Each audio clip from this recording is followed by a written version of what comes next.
रोहनिया में भाषण दिया मोदी ने। रोहनिया में सभा करने के बाद मोदी हेलीकॉप्टर से वाराणसी के बीएचयू कैंपस के हेलीपैड पर लैंड करेंगे और फिर वहां से बनारस में अपने दफ्तर भी पहुंचेंगे। वहां किस तरह के सुरक्षा के इंतजाम किए गए हैं, ये आपको बता रहे हैं हमारे संवाददाता अमित कुमार।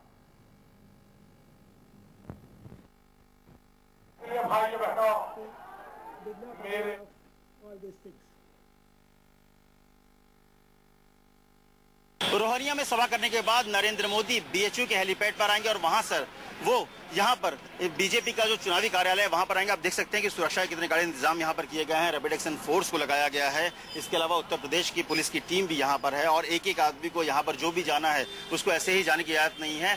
जिन लोगों के नाम दिए गए हैं वही जा सकते हैं और इसके अलावा जो कार्यकर्ता है उन्हें जाने से रोका गया है। कोई भी जो गाड़ी या पंडित जैसे कहा जा रहा है कि नरेंद्र मोदी को यहाँ पर जो गंगा का पूजन करना है वो यहीं पर करेंगे। जो साधु संत है वो यहाँ पर आएंगे और गंगा का पूजा अर्चना वो यहीं पर करेंगे। लेकिन उसके लिए भी जिन नामों को दिया गया उसके अलावा किसी को भी जाने की इजाजत नहीं है। इसी सड़क से जब वो आएंगे तो इसलिए रैपिड एक्शन फोर्स लगाया गया है। उत्तर प्रदेश पुलिस को भी यहाँ पर लगाया गया है। वो यहाँ पर लोगों को खड़ा होने नहीं दे रहे हैं। सामने थोड़ी देर पहले काफी भीड़ थी। यहाँ पर आप देखिए पुलिस के जवान लगातार लोगों को हटवा रहे हैं। जो भीड़ वहां जमा हो रही है उनको मना कर रहे हैं। उनके साफ कहना था कि कोई भी यहाँ पर नहीं आ सकते हैं क्योंकि नरेंद्र मोदी आएंगे और उनकी सुरक्षा के बारे में बहुत ही चाक चौकन्ना है यहाँ की जो प्रशासन है और इसी वजह से सुरक्षा का बहाना बनाकर या सुरक्षा की बात करके उन्हें नहीं दी। जैसा कि बीजेपी का आरोप है कि सुरक्षा का बहाना बनाया गया है। लेकिन कुल मिलाकर यहाँ पर आप देखिए यहाँ पर जहाँ पर नरेंद्र मोदी आएंगे कहा जा रहा है कि 5 बजे के बाद वो वहाँ से उड़ेंगे रोहनिया से और यहाँ पर आएंगे पहले बीएचयू के हेलीपैड में और इसके बाद वो यहाँ पर आएंगे और अंदर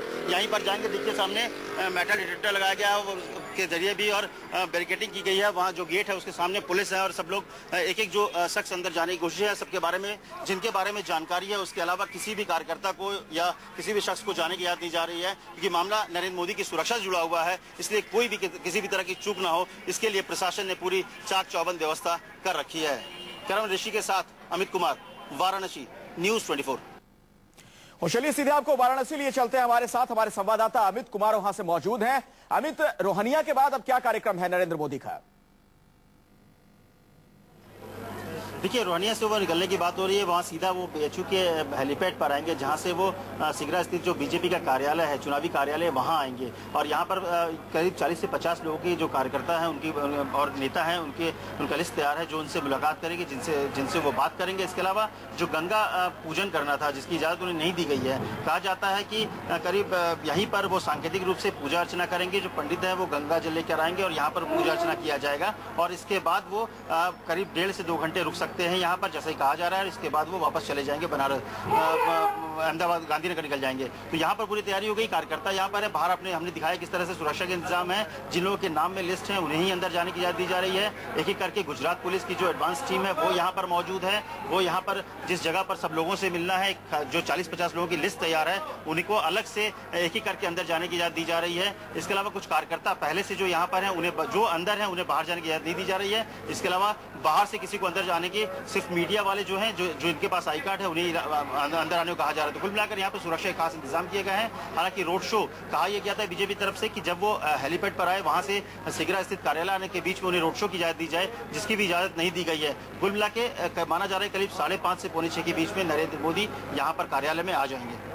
हमें थोड़ी सी गफलत है, मैं चाहूंगा जरा आप स्पष्ट करें आपको क्या जानकारी मिल रही है। कहा यह जा रहा है कि नरेंद्र मोदी को गंगा पूजन की इजाजत दे दी गई थी, वो खास रणनीति के तहत नहीं गए। आप बता रहे हैं कि उन्हें इजाजत नहीं दी गई है।